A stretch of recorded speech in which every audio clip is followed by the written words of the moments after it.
And welcome back to Wayne today. So Wayne comes to us from Moranu J. I probably butchered that. I am shocked that no one. You would think this would be one of those matches where multiple people would have given me the suggestion, but I couldn't find anyone else besides you, Mornu. So yeah, this is Batman versus Green Arrow, and I'm gonna be flat out honest. It's gonna be a short who would win.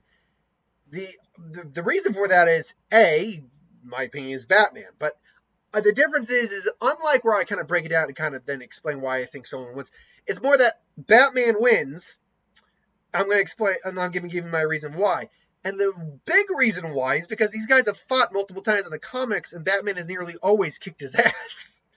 Let's break it down. Okay, so physically speaking, both these guys are pretty close to like near peak physical condition, but Batman is like truly peak. He's actually a little beyond peak. He's worked out that much. He's near his super. He actually is near superhuman in terms of what he can physically do. But the reason for the fact that he's beyond near peak is the fact that the amount of physicality that Batman can do, other people in real life can do, but the stuff that he physically does, like the lifting, like he can deadlift, the amount of deadlifting he can do, how fast he can run, how long he can go for. The people who can do that in real life do not have the type of body that Batman does. You gotta look at actual true lifters. They are huge mounds of men and women. And like they are bulging up. They don't have this like toned six-pack chiseled chest, guns blazing, fighters, but no, they don't have that. That's why Batman's actually kind of beyond peak to some degree, because this is not the type of body with all the peak human attributes he has that could theoretically exist. Now, this type of body can exist, but not do the same things that Batman does in real life. But for the sake of comics, Batman can do all that. Batman is also a master martial artist, whereas Green Arrow definitely has combat under his belt. Certainly, he knows boxing. I think he knows jiu-jitsu. He knows several different martial arts, and he's very proficient in them. But Batman can easily beat him in a hand-to-hand fight. Stealth skills. Batman's a trained freaking ninja. He can out-stealth Batman. Green Arrow is pretty good, but he's not that good. And then tech. Green Arrow has God knows how many different forms of arrows. Batman has his batarangs. He's got his gloves. His suit itself is lined with God knows how many gadgets and tech. His suit is Kevlar. It's like some mix of Kevlar and like metal. I can't remember exactly what his suit is made of, but it's bulletproof for small arms fire. Bullet terror resistant. It's a shock-proof. A concussive. Highly resistant to concussive blasts. His cape is flame retardant as well. He carries smoke grenades. He carries not anesthetic. I like that scene in Crisis on Infinite Earths where Superwoman's trying to kill him and say smoke screen not gonna work. She just sucks it in and say it's not smoke. It's anesthetic gas.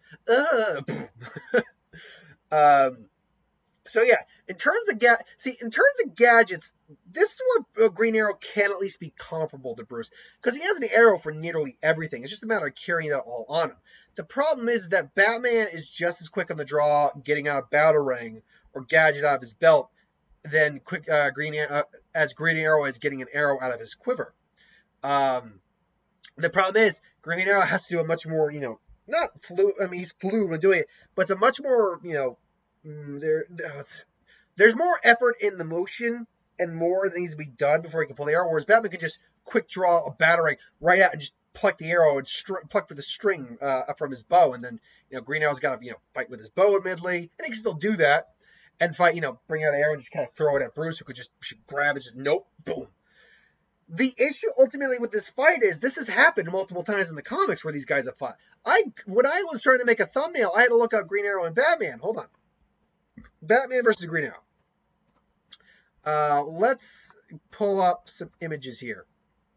So, let's see here now. Oh, yeah, hold on. Yep, I got Batman versus Green Arrow, Demon Spear.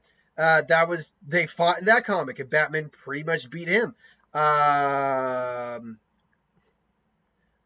not a Green Arrow comic, not Batman versus Green Arrow comic. These two, these two have kind of clashed on budding ideals. Green Arrow's definitely, they've slugged each other before.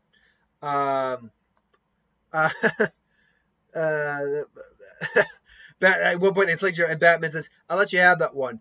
That's the only one you get. You let me." And it's like, oh, and someone says, "Ollie." And let's be honest. Well, I mean, Green Arrow probably could get a legitimate shot in on Batman. Batman is the kind of guy who would let Ollie get a shot in just to, let him vent a little bit. Now, there is one comic I can see here. Say, why do people think Green Arrow is weak and can't take Batman or Deathstroke in a fight? This is someone trying to prove the latter of that. And the fact is that, well, let's be very clear. To the person who... so first off, it's all about the comic writer. But the person who asked that question, the people who think that Green Lantern can easily take Batman in a fight, and Green Arrow is like, why people think they can't take Batman or Deathstroke in a fight, it's very simple, actually. It's the fact that when you're talking about the overall amount of training and what these people can do, Batman and Deathstroke, Green Arrow can keep up with these individuals. It's not to say that he is completely thrown to the wayside, but actually straight out beat them in a fight with their main arsenals at call. This isn't even taking into consideration Batman using a freaking robotic bat armor suit. So, if he did that, Ollie's screwed. Because unless he's using something to short out the suit, and that's depending on what suit Batman's using. He's using like the Justice Buster. There's nothing Green Lantern has for that. He's using the Hellbat suit. Nothing Green Lantern has for that. I keep saying Green Lantern. Green Arrow. Yes, someone did that with my when I was talking about Jugo in Naruto. I corrected myself and realized that, I knew it was Jugo. And I'm like, I keep saying Jungo. I know it's not pronounced that way because it's not spelled that way. I keep saying Green Arrow or Green Lantern. Now I'm saying Green Arrow when I mean Green Lantern. Okay. Green Arrow. It's not that Green Arrow couldn't, in some circumstances, beat Deathstroke or Batman. Keep in mind that was Arrow, that was a whole story about Arrow, and Deathstroke was his opponent. So it makes sense that he would eventually overcome Deathstroke. With Batman, he's gone toe-to-toe with Batman and kind of, let's say, one-upped him a few times. But if we're looking at the majority of scenarios where Arrow and the Bat meet, it's not going to go well for Green Arrow overall.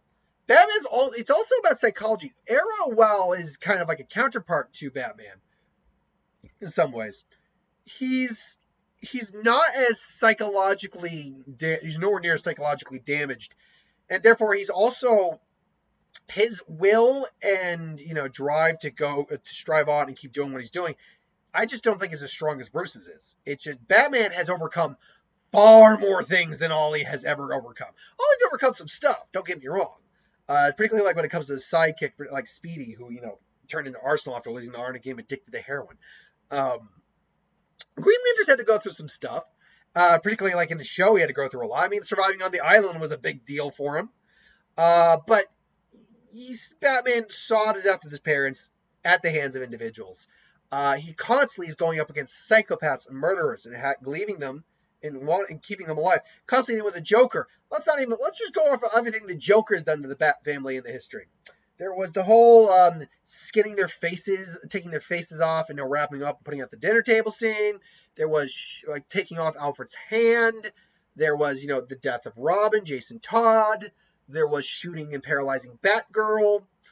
What else we got here now? This is just the stuff I can think of real quick.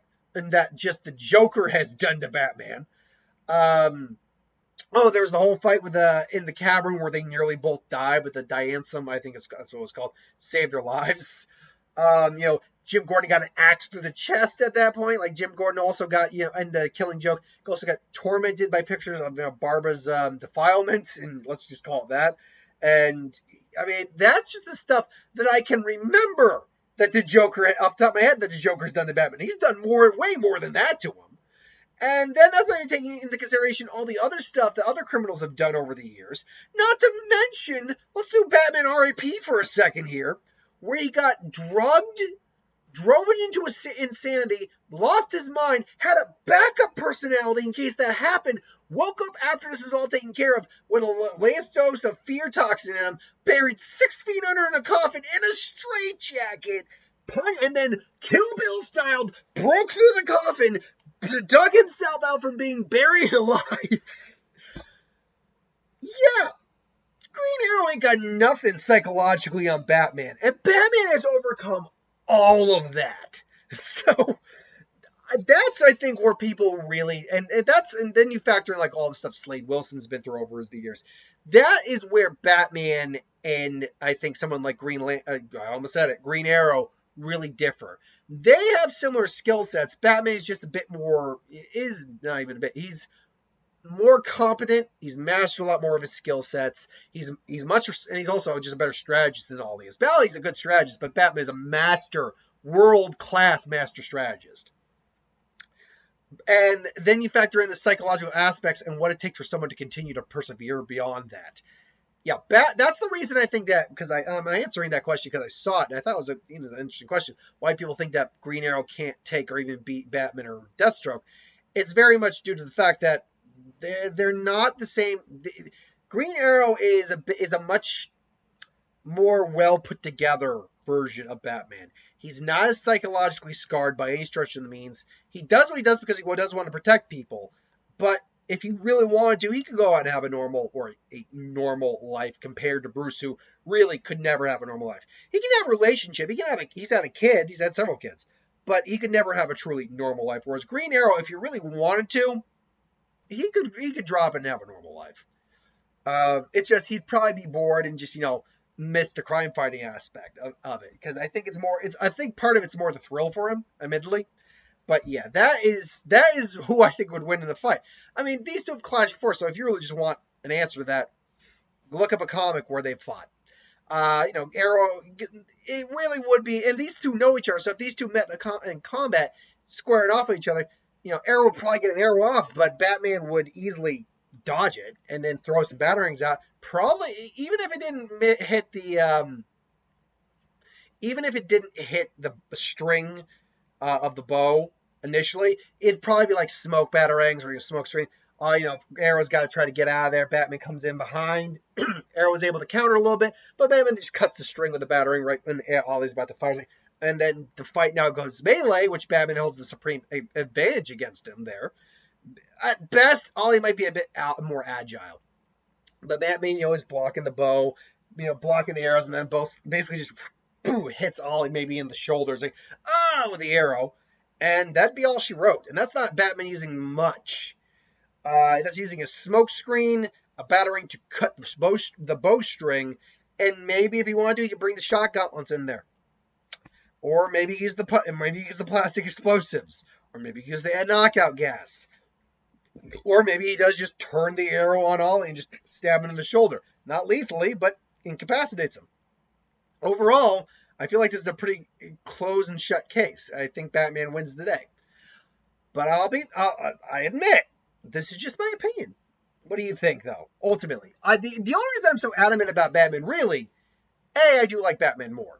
But it's more the fact that there's proof, there's like comic evidence to suggest that Batman would beat Ollie in a fight more often than not. There's some evidence to suggest that Ollie could definitely keep up with Batman. Sure. For a while anyway. And has, I think, even like bested Batman once or twice. But those are few and far between moments. Overall, Batman's considered far more dangerous than Green Arrow is. And I think really that's where the other big difference comes. Not just mentality, but with someone like Deathstroke and Batman, they are considered far more dangerous because of what they're willing to go to, the lengths they're going to go to win, than Ollie is. So ultimately, that's my thoughts. What do you think, though? Put in the comments below. But thanks for watching. Hope you enjoyed. Like, comment, share, subscribe. As always, want us to review something, put in the comments below. Let us know. We'll do a review at some point. Hit that bell if you want to be notified. I'll be back with a Space Jam review later on. Welcome to the Space Jam. All right. Yeah. Oh, ladies. Yeah. I wonder if it is in the movie. I don't know. I haven't seen it yet. Maybe it is. Maybe there'll be an updated version of it. But anyway, I digress. I will also put a new poll out talking about video ideas I'm having for the future. I'll talk more about that with the poll. Until then, thanks for watching. See you later.